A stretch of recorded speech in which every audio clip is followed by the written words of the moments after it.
que quiero vivir. Un viaje al pasado mexicano a la manera de José Manuel Villalpando. Amigas, amigos, muy buenas tardes tengan todos ustedes. Los saluda con el afecto de siempre José Manuel Villalpando, aquí en una emisión más de su programa La Historia que Quiero Vivir, que estamos transmitiendo en vivo a través de los micrófonos y frecuencias de Radio Fórmula en el 103.3 de FM, en el 970 de AM, aquí en la capital de la República Mexicana, en algunas partes del país. Ya saben que estamos en plena batalla contra los programas que nos hacen la competencia, pero también llegamos a los Estados Unidos de América, a Puerto Rico, a Canadá, y eso sí, a todo el mundo y a toda la República Mexicana también, a través de internet, en la página www.radioformula.com.mx. Por supuesto, quiero recordarles, como siempre lo hacemos, que están a su disposición un par de vías electrónicas de comunicación para que ésta sea fluida y rápida, y que ustedes ya conocen: el correo electrónico villalpanhistoriador@gmail.com y el Facebook Villalpando y la Historia. Así que estamos aquí en vivo en este sabadito, ya menos frío que hace unos días al parecer, y pues hablaremos de un tema candente, por supuesto. Claro, quiero advertir que vamos a hacerlo en cumplimiento primero de lo que nos propusimos hace unas semanas, porque este año de decisiones difíciles para los mexicanos, más vale tomarlas cada quien en lo personal cuando vayamos a emitir nuestro voto de una manera reflexiva, de una manera informada, y qué mejor que la historia justamente para poder darle sustento a nuestras decisiones, que todas, cada quien la que tome es absolutamente válida y legítima, y se trata de que tengamos pues la mejor decisión, fruto de la democracia, es decir, de la mayoría, lo que queramos la mayoría, que eso es lo importante, pero hay que votar, por supuesto, de manera sensata, con elementos que la historia nos puede proporcionar. Así que hoy vamos a hacer un repaso histórico rápido, casi a vuelo de pájaro, sobre los procesos electorales que han existido desde que en México hay elecciones presidenciales, allá en el año de 1824. Hoy vamos a tratar de abarcar todas las que existieron a lo largo del siglo XIX. Un siglo XIX que lo voy a extender en realidad hasta 1911. Y voy a decir por qué.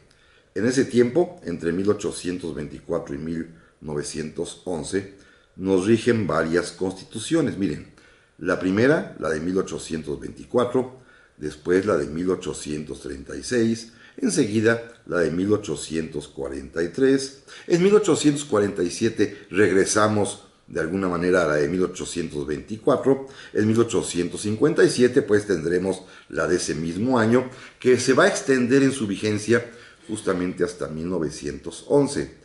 Lo hago así porque en todas estas cartas supremas mexicanas, en todas ellas, el voto que los ciudadanos emiten es un voto indirecto.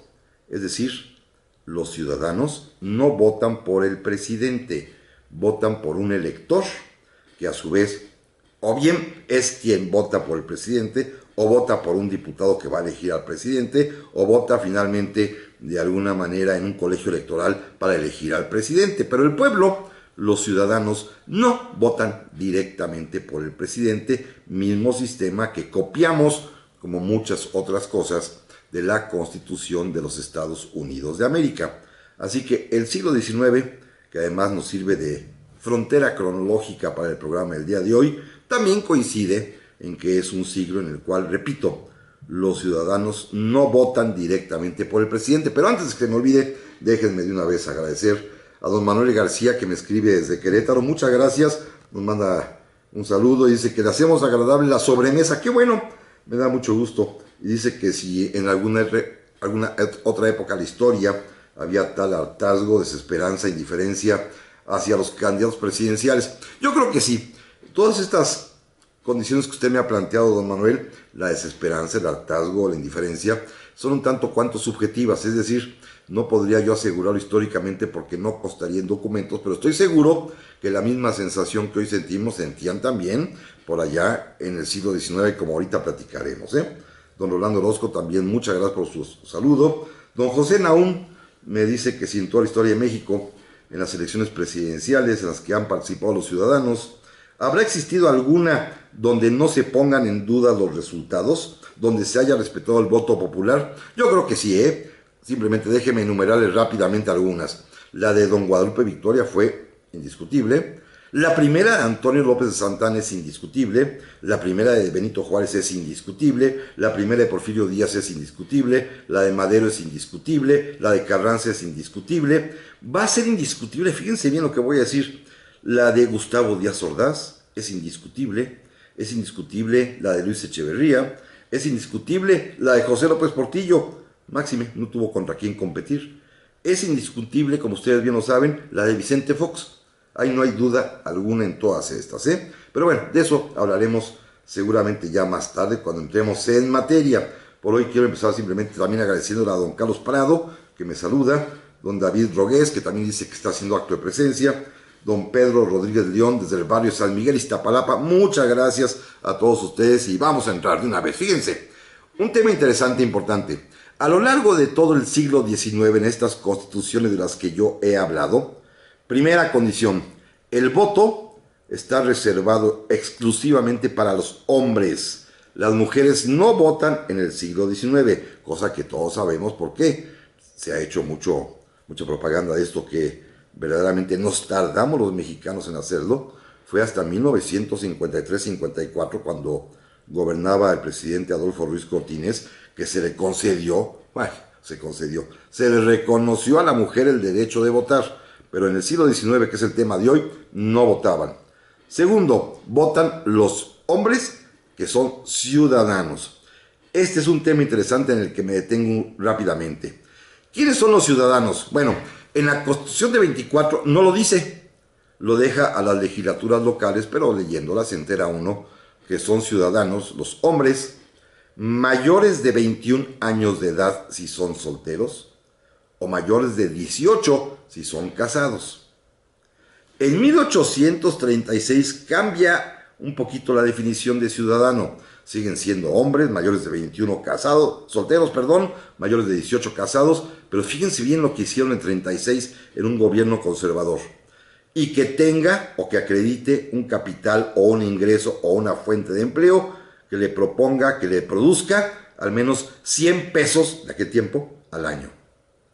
Es decir, solamente los que tuviesen un ingreso seguro.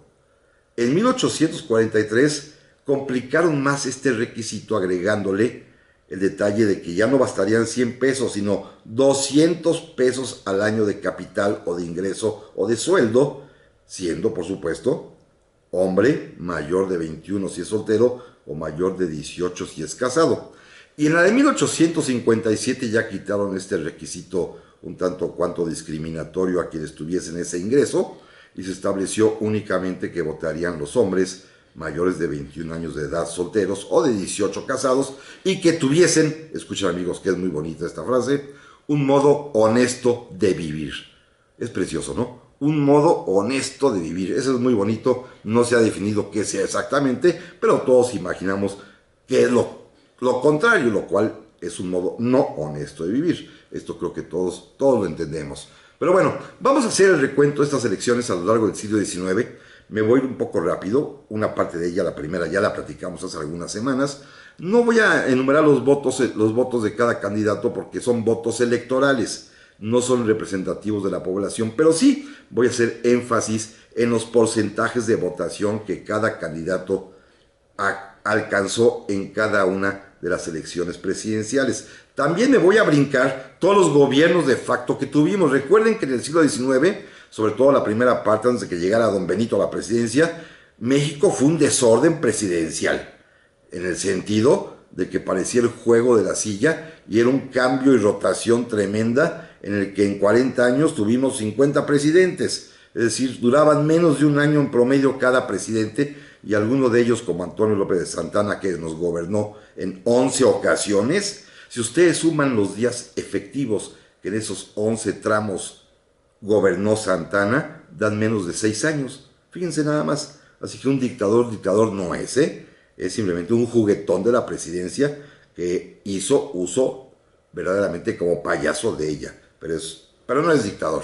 Primera elección presidencial, 1824, ya hemos hablado de ella. Compiten fundamentalmente 3 candidatos, don Vicente Guerrero, don Nicolás Bravo, don Guadalupe Victoria,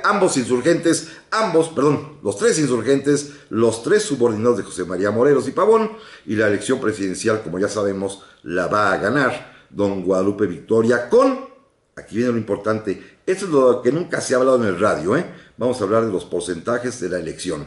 Guadalupe Victoria triunfó con el 78.9% de los votos electorales y en segundo lugar quedó don Nicolás Bravo con el 21% de los votos en números redondos. De esto no se habla normalmente en el radio, vamos a leer todos los porcentajes para que vean qué complicado es el lenguaje de las elecciones presidenciales y por qué siempre ha asomado esa inquietud, esa duda de que si fueron legales o si se respetó el voto popular. Volvemos enseguida.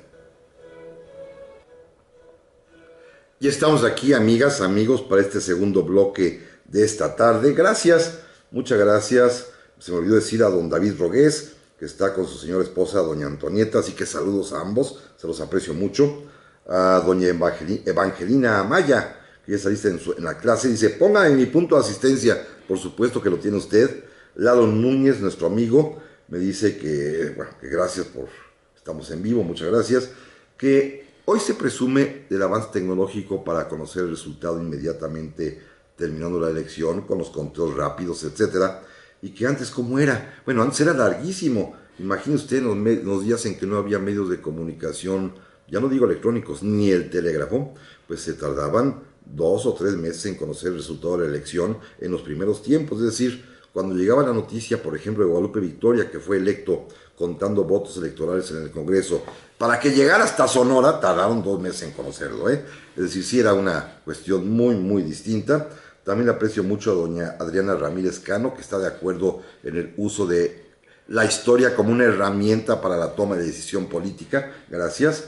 Don Juan Carlos Milán Soto, que me escucha desde la carretera Los Cabos a La Paz por internet. Se lo aprecio enormemente. Y por último, dejen también comentar que está aquí escribiéndonos don Raúl Tamayo, que siempre nos escucha allá desde Indianápolis. Dice, es un programón como siempre, se lo aprecio enormemente. Don Francisco Javier me escribe desde su hamaca en Playa del Carmen, allá en Quintana Roo. Feliz de escuchar la clase, qué maravilla. Bueno, eso me encanta y qué envidia estar en hamaca, ¿verdad? Don Elías Moreno, desde Moreno Valley, California, muchas gracias. Y bueno, déjenme también aclarar algo importante para seguir. Todas las elecciones presidenciales que vamos a mencionar el día de hoy, todos los resultados, por supuesto, y no puedo demostrarlo de otra manera, están basados en las fuentes oficiales de los propios resultados, normalmente en los decretos que se publicaban en el diario, en los diarios supuestamente oficiales, aunque no lo había, pero en las compilaciones de leyes, en los periódicos aparecen las notas oficiales que expedía el Congreso de la Unión. En aquel tiempo, a lo largo de todo el siglo XIX, el órgano calificador de la elección da los resultados y los se mandan a imprimir con los porcentajes y con los votos, salvo en un periodo que ahorita llegaré, pero déjenme avanzar. Miren, la segunda elección presidencial, que ya hablamos mucho de ella también, ustedes recordarán a finales del año pasado, en 1828, compitieron muchos candidatos. Recuerden que es un país donde hay candidatos en abundancia, más en el siglo XX, por supuesto, pero miren, en 1828 compite Manuel Gómez Pedraza, Vicente Guerrero, Anastasio Bustamante, Melchor Musquiz, Ignacio López Rayón y Juan Ignacio Godoy, y los resultados electorales son los siguientes. Gómez Pedraza se lleva la elección con 30% de votos en números redondos, don Vicente Guerrero queda en segundo lugar con el 25% de los votos, don Anastasio Bustamante en tercero con el 17% de los votos, y Melchor Musquiz, Ignacio Rayón y Juan Ignacio Godoy empataron los 3, cada uno con un 5.6% de votos. El presidente, por supuesto, según esta elección, es Manuel Gómez Pedraza, pero recuerden, amigos, que no llega porque el Congreso lo desconoce gracias al motín que promovió Vicente Guerrero, quien va a ser declarado presidente de la República. Historia que ya la platicamos y que hoy no viene al caso. Tercera elección presidencial. Ya sé que en el camino hubo muchos presidentes, pero esos nos los vamos a brincar, repito, para atender únicamente resultados electorales. Fíjense, tercera elección en el año de 1833. Nada más concurren dos candidatos, bueno, hay otros más pequeños que fueron no registrados, que se llevaron un porcentaje importante de votos, el 25%, pero los dos candidatos importantes son dos: Antonio López de Santana y Valentín Gómez Farías. Ganó López de Santana con el 44.44% de la votación y quedaría en segundo lugar Valentín Gómez Farías con el 30.5% de los votos. El resultado no afectaba finalmente el proceso político. Recuerden que en esta Constitución primera, que hasta aquí va a llegar su vigencia, el que gana la elección es el presidente y el que la pierde es el vicepresidente, y en este caso Santana y Gómez Farías iban de la mano, iban de acuerdo, así que ya sabían. Cambio de Constitución, llegamos a 1836-37, México tiene una nueva ley suprema que establece un modo muy complejo de elegir. Fíjense bien, el pueblo no elige, sino el pueblo aprueba lo que le proponen directamente el Senado, la Cámara de Senadores y la Cámara de Diputados, la Suprema Corte de Justicia y el propio presidente. Se manda una terna, una propuesta de 3 candidatos desde el centro. En las asambleas departamentales de cada estado de la República, la gente vota por un diputado que a su vez va a elegir uno de los 3 miembros de la terna que ya propuso el gobierno central. Una forma complicadísima de elección, que no me quiero detener mucho en ella, porque además, para colmo, como son los gobiernos conservadores, no es que hayan sido malos o buenos, fíjense bien, los gobiernos liberales quemaron la documentación de ese tiempo, entonces no sabemos el porcentaje de votos que obtuvieron. Sabemos que en 1837 sí fue electo, por este procedimiento tortuoso y complicado, el general Anastasio Bustamante. Sabemos que en 1841 fue electo el general Antonio López de Santana otra vez. Sabemos que en 1845 fue electo un buen hombre, el general José Joaquín Herrera, un hombre al cual vale la pena que algún día le dediquemos un pedazo de programa por lo menos, porque se trataba de una persona decente, de un hombre patriota, honesto, a quien le decían el presidente sin mancha, un hombre que incluso muere en la miseria, un hombre que no quiso cobrar sueldo como presidente mientras algún empleado existiese que no lo podía recibir, un hombre pues de estos que mucha falta hacen en nuestro país, pero que los tuvimos en algún momento y sin embargo han pasado desapercibidos en la historia, y me refiero de nueva cuenta al general José Joaquín Herrera. En 1847, déjenme regresar otra vez, tampoco tenemos documentación del porcentaje electoral, pero regresamos al sistema de 1824, a través del Acta de Reformas de ese año. Nuevamente se dispuso que hubiese elecciones presidenciales a la manera antigua. Se presentan 2 candidatos, esta vez también de la mano en equipo, sabiendo que el que perdiera sería vicepresidente y el que ganara sería el presidente, y son nuevamente esta mancuerna, casi el dúo dinámico del mal, Antonio López de Santana y Valentín Gómez Farías, quedando Santana como presidente, Gómez Farías como vicepresidente, con una serie de desastres que ya hemos platicado y que coincide con la pérdida del territorio mexicano, con el fin de la guerra, con la derrota militar de México. Viene un momento curioso, me voy a tener nada más un instante para comentarlo de manera un tanto cuanto sardónica, porque en este país donde todo el mundo quiere ser presidente, donde verdaderamente hay una fiebre por serlo y por ver quién va a ser, que hay un interés así inusitado y que, bueno, hay tanto candidato. En 1847, después de la derrota, después de que la Ciudad de México fue ocupada por las tropas invasoras del general Scott, pues había que elegir presidente porque Santana y Gómez Farías salieron huyendo del país, renunciando, por supuesto. Bueno, es la primera vez que nadie quiere ser presidente, porque nadie quería cargar con la responsabilidad de la derrota, y menos aún con la responsabilidad de firmar el tratado de paz que nos impondrían los Estados Unidos para ponerle fin a la guerra, cediéndoles, dándoles la mitad del territorio nacional, en una compra simulada por el cual ellos nos dieron 10 millones de pesos. La verdad es que nos los arrancaron a la manera, ya saben cómo, si hoy hay un presidente que está anunciando que nada de negociación si no hay muro y no sé cuántas cosas, pues en aquel tiempo también nos andaban con rodeos. Ya saben cómo son de este tema, ya hablamos mucho hace un año exactamente hace un año. Pero bueno, cuando nadie quería ser presidente, dos personas tuvieron que asumir esta responsabilidad. Lo hicieron muy bien y con mucha dignidad. Primero, el general Pedro María Anaya, y después el abogado y presidente de la Corte, don Manuel de la Peña y Peña, repito, en momentos en que nadie quería ser presidente de la República. Pero ya, para 1848, y lamentablemente no tenemos documentación, pero es fácil adivinar el porcentaje, hay una nueva elección presidencial, pero hay un solo candidato que va a ganar. Y para bien de México, afortunadamente, porque fueron 4 años de paz y de estabilidad, el general José Joaquín de Herrera nuevamente, del cual ya hablé hace un momentito diciendo que era un hombre de bien. Él gana la presidencia de la República y él termina su periodo. Fíjense, amigos, desde 1824 que nos volvimos república y que tuvimos presidente hasta 1848, solamente 2 presidentes lograron concluir su cuatrienio. En aquel tiempo el periodo presidencial es de 4 años. Primero Guadalupe Victoria y Contrabajos, y después, muy bien, José Joaquín Herrera.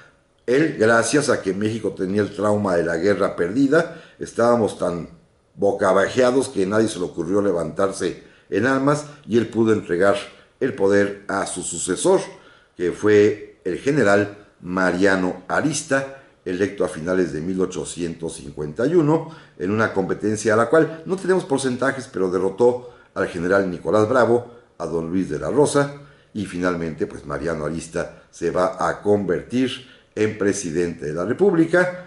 Después, más adelante, no es el motivo del programa, con la revolución de Ayutla que derriba Antonio López de Santana, México va a tener una nueva constitución, la de 1857, y aquí sí, a partir de este momento tenemos toda la documentación oficial que nos relata perfectamente bien los números completos de cada una de las elecciones presidenciales, habidas precisamente a partir exacto del año de la Constitución, 1857, cuando se presentan a competir como candidatos a la presidencia de la República el general Ignacio Comonfort, y volvemos en un momento más. Ya estamos aquí, amigas, amigos, para este tercer bloque del día de hoy. Gracias. Una buena noticia que tengo en este momento. Me escribe Waldo Madrigal de García desde Cancún. Dice que está feliz porque estamos de regreso, que nos está escuchando en el 92.3 de su radio y que estamos muy felices. Dice, gracias, recuperamos Cancún, una plaza más. Esto me da muchísimo gusto. También le aprecio mucho a don Marcelo Cedillo Medina, que me dice que está presente como siempre. A JC Martínez, de la delegación Gustavo Madero, me pregunta sobre cuestiones muy interesantes que tenemos que platicar, sobre un candidato que hace referencia a la Virgen de Guadalupe, que sin embargo se dice juarista, que pasa en este asunto, que si no fue Juárez quien separó la Iglesia del Estado. Bueno, esto tenemos que platicarlo con calma. Hay que hablar de la laicidad, es uno de los temas que creo que lo anuncié de la primera vez, la laicidad en las elecciones presidenciales o las implicaciones religiosas en las elecciones presidenciales. Denme oportunidad y habremos de hacer un programa especial de este tema que es fundamental. Don Federico Flores también me dice que cuál es la diferencia entre el voto indirecto en los Estados Unidos y el voto en el Parlamento británico. Son totalmente distintos, ¿eh? En Estados Unidos es un sistema presidencial, en una república. En Inglaterra es un sistema parlamentario dentro de una monarquía. La diferencia es que el elector norteamericano vota por un segundo elector, que a su vez es quien define a quién darle el voto, a qué candidato. Ya es un presidente que va a gobernar simple y sencillamente con el peso del poder ejecutivo a su favor.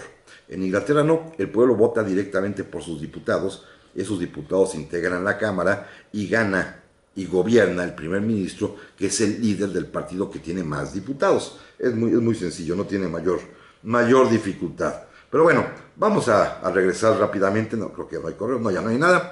Miren, En 1857 compiten para estrenar la Constitución dos candidatos. El general Ignacio Comonfort, que era del Partido Liberal Moderado, que era presidente de la República en ese momento. Recuerden que esta Constitución permite originalmente la reelección. Era presidente de la República de facto, pero se presenta como candidato y va a contender en contra de un liberal puro o un liberal radical, que era, digámoslo así, el intelectual de los liberales mexicanos, Miguel Lerdo de Tejada, pero no tiene tanta popularidad e Ignacio Comonfort arrasa la elección con el 92.6% de los votos, dejándole a don Miguel Lerdo el 7.3% nada más. Sí, es una elección que se lleva de calle don Ignacio Comonfort con el 92% de los votos. Aquí me preguntaba nuestro amigo también Federico Flores, que cómo le hacían para votar si la gente pues nunca iba, pues efectivamente era muy poca gente la que participaba en los procesos electorales. Siempre la indiferencia, el desinterés, el abstencionismo ha sido muy grande en México, porque por una parte ya sabemos cómo se las gastan y por otra parte, pues durante mucho tiempo no tuvo chiste a votar, ya sabíamos quién iba a ganar. Hoy en día ya es más complejo y justamente uno de los llamados cívicos más importantes es precisamente a evitar el abstencionismo que siempre ha habido en México.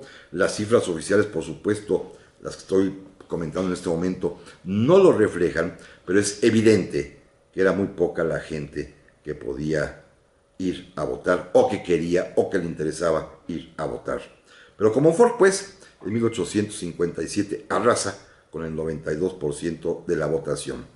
En 1861, recuerden amigos, perdón, paréntesis, Comonfort dura 15 días de presidente, da su propio golpe de Estado, entra a suplirlo el presidente de la Suprema Corte de Justicia en carácter de interino, que es Benito Juárez, y en 1861 terminada la Guerra de Reforma, habiendo Juárez conducido a los liberales, habiendo expedido las leyes de reforma, habiendo firmado el Magdaleno Ocampo, habiendo derrotado sus ejércitos a los ejércitos conservadores, Juárez tiene que convocar elecciones y se presenta como candidato porque la Constitución lo permite. Fíjense qué interesante. Uno pensaría que siendo Juárez el gran presidente de México, pues era automático su triunfo. Y no, le salieron varios francotiradores candidatos y uno estuvo a punto de ganarle la elección. Fíjense bien, se presentó Juárez como candidato en 1861, pero también Miguel Lerdo de Tejada, el autor intelectual de las leyes de reforma, pero también Jesús González Ortega, el general vencedor del campo de batalla de Caulpulalpan y de Silao, donde derrotó a los conservadores de Miramón. También se presentó como candidato el general Manuel Doblado, que era el favorito de Guanajuato y de Querétaro y del Bajío mexicano. También un conservador se presentó, Bernardo Couto, y un moderado, Mariano Rivapalacio. Bueno, Miguel Lerdo era quizás el más fuerte candidato, ya platicamos esta historia, pero se murió a unas cuantas semanas de la elección. Esto, por supuesto, pues hará que los votos de alguna manera se vayan para otro lado, pero hubo gente que no se enteró que había muerto, y a pesar de todo, ya difunto, el día de la elección, Miguel Lerdo obtuvo el 20% de la votación. Otro 20%, números redondos, Jesús González Ortega, un 5% Manuel Doblado, y don Benito la libró con el 54.8% de la votación. Es decir, no la tuvo fácil Benito Juárez en su primera elección. Sí ganó indudablemente con el 54%, arriba del 51% ya es mayoría absoluta, pero estuvo cerquita, no la tuvo nada fácil, porque si se hubiesen unido los candidatos que iban en contra de él en uno solo, ya sea Lerdo o, con más certeza, González Ortega, que hubiese sobrevivido, o Miguel Lerdo, por ejemplo, quizá lo hubieran ganado. Pasan los años, y 6 años después, en 1867, cuando ya ha sido derrotada la intervención francesa, cuando ya fue fusilado Maximiliano de Habsburgo, cuando se restablece la República Liberal, después de que el presidente Juárez entrega al Congreso las facultades extraordinarias que le habían sido otorgado, tiene que convocar elecciones conforme a la propia Constitución del 57. Ese día, cuando son las elecciones, están compitiendo dos candidatos. Benito Juárez, que lo permite la ley suprema, porque es además el presidente al que todo el mundo le reconoce, ¿eh? Todo el mundo aquí sí sabe que se comportó con gallardía los 6 años del problema con Francia y de Maximiliano. Benito Juárez, pero hay un general del bando vencedor, uno de los que lo ayudaron a combatir al invasor, su paisano oaxaqueño, que decide presentarse como candidato, el general Porfirio Díaz, en su primer intento por llegar a la presidencia. El día de la elección, aquí sí es fácil para don Benito. Don Benito va a ganar con el 71.5% de los votos y don Porfirio, con todo y todo, va a alcanzar el 26% de la votación. No le fue tan mal a don Porfirio, ¿eh? Es decir, sí había gente que lo veía favorablemente. No fue suficiente, por supuesto, ni para acercársele a don Benito. Don Benito la tuvo aquí muy sencilla, ganó con comodidad. Pero 4 años después, amigos, ya no fue tan fácil para el benemérito de las Américas. En 1871 como que ya comenzaban a cansarse de él.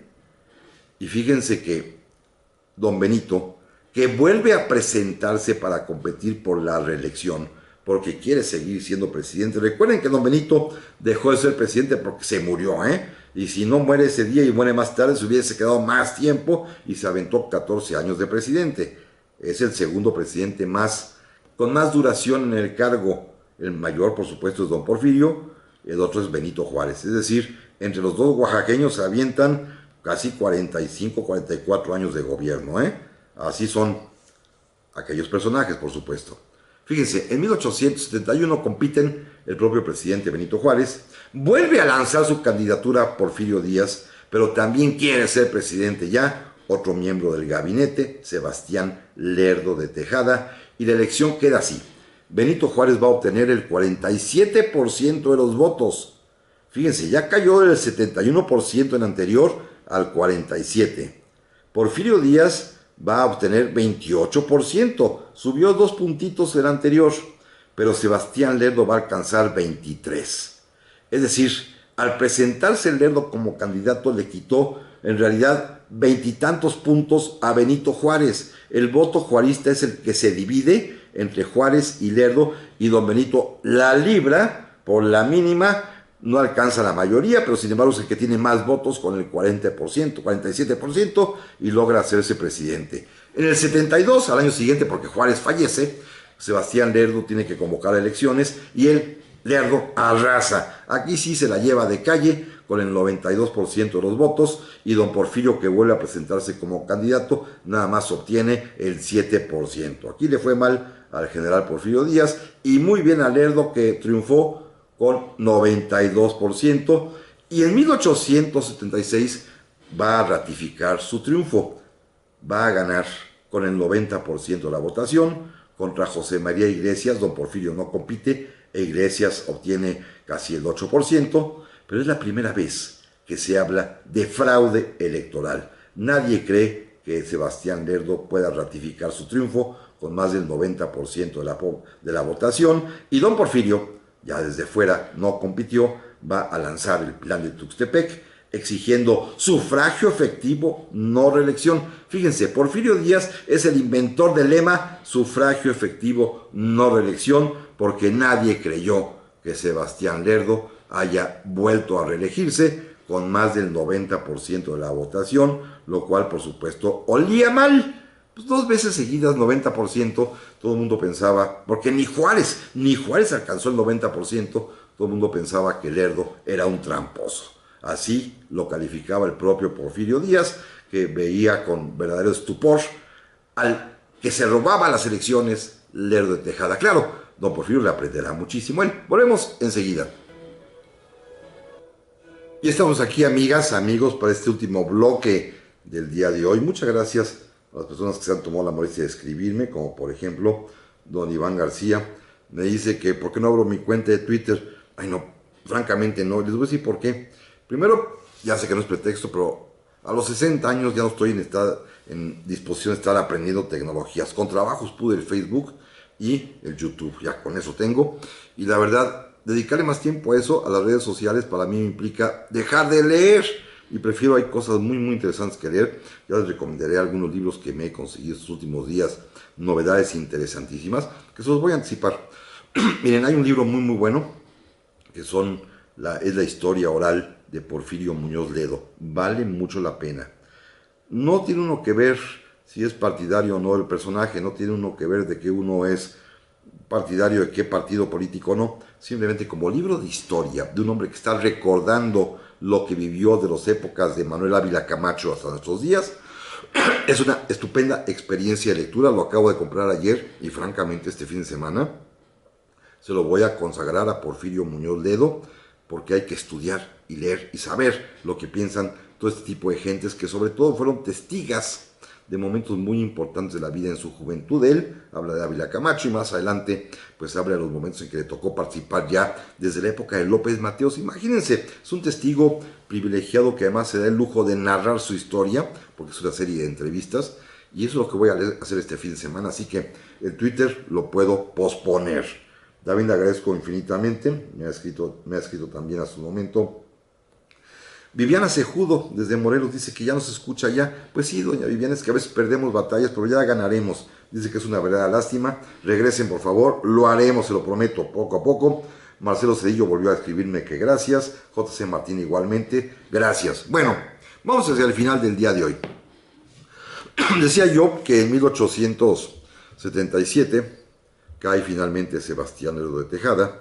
El presidente en funciones, Porfirio Díaz, de facto convoca elecciones y se presenta el propio Porfirio Díaz como candidato en contra de José María Iglesias, que era el suspirante que en ese momento pensaba que la legalidad estaba a su favor.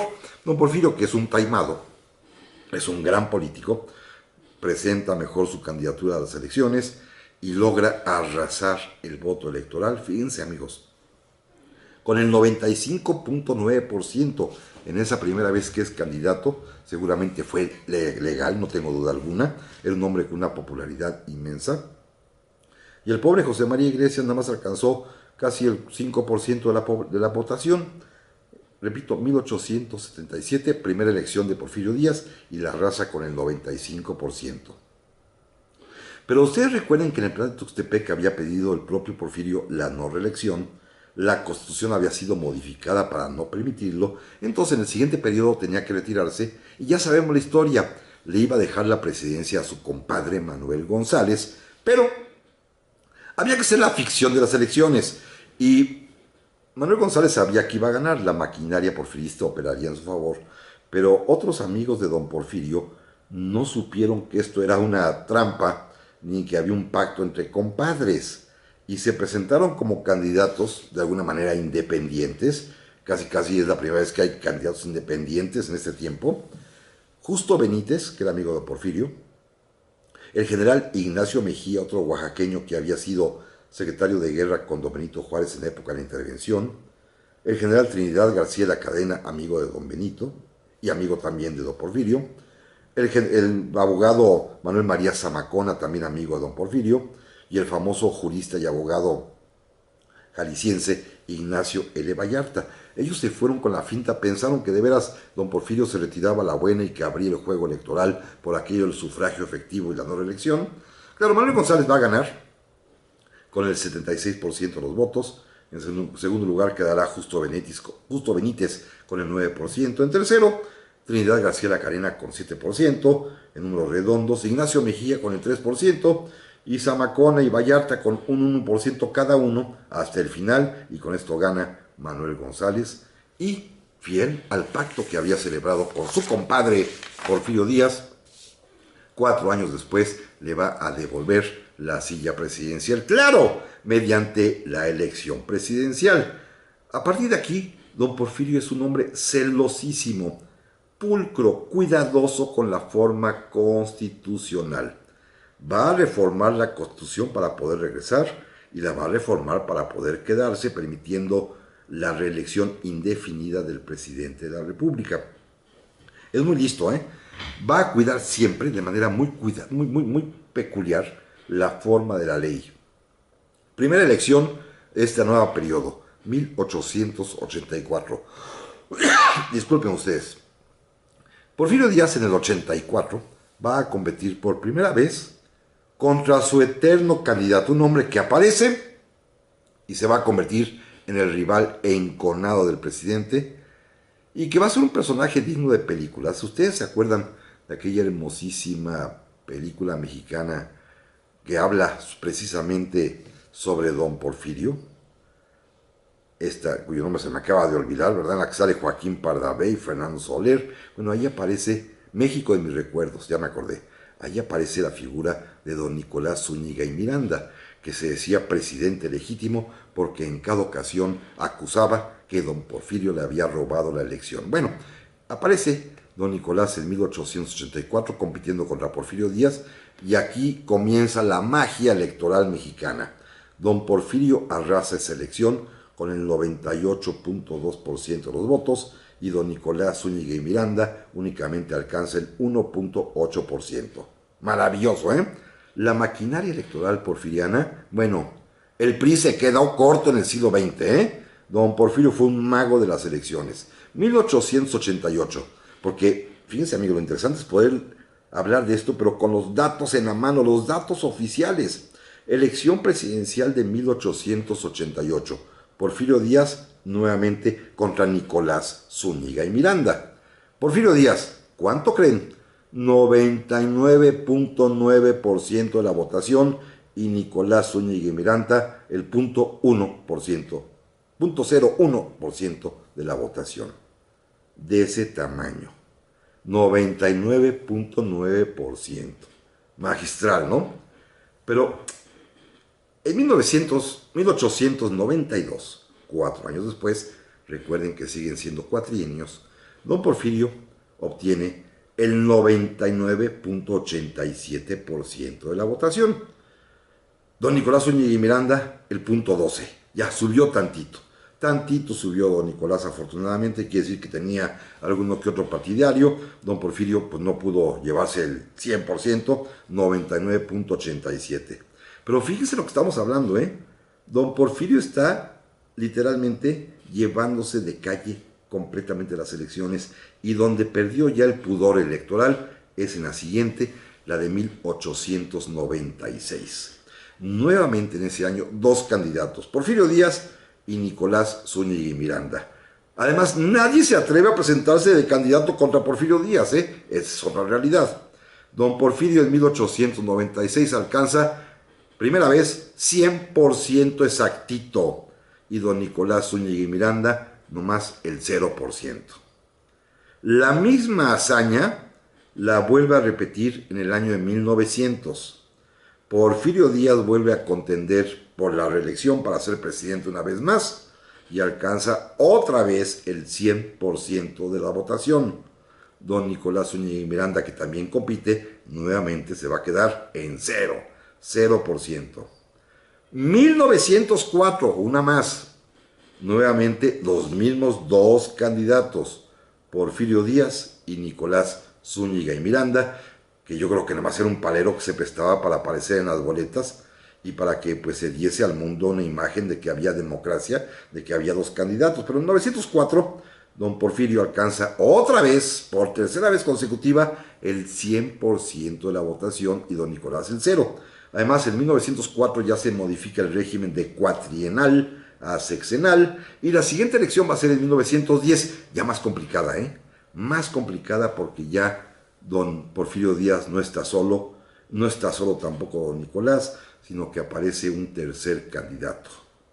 Me refiero a Francisco Ignacio Madero, que va a alcanzar, oficialmente hablando, repito, según los datos de la propia Congreso de la Unión de aquel año, don Pancho Madero únicamente, oficialmente, alcanza el 2% de la votación, el 97.3% don Porfirio y un 0.7% don Nicolás Zúñiga y Miranda.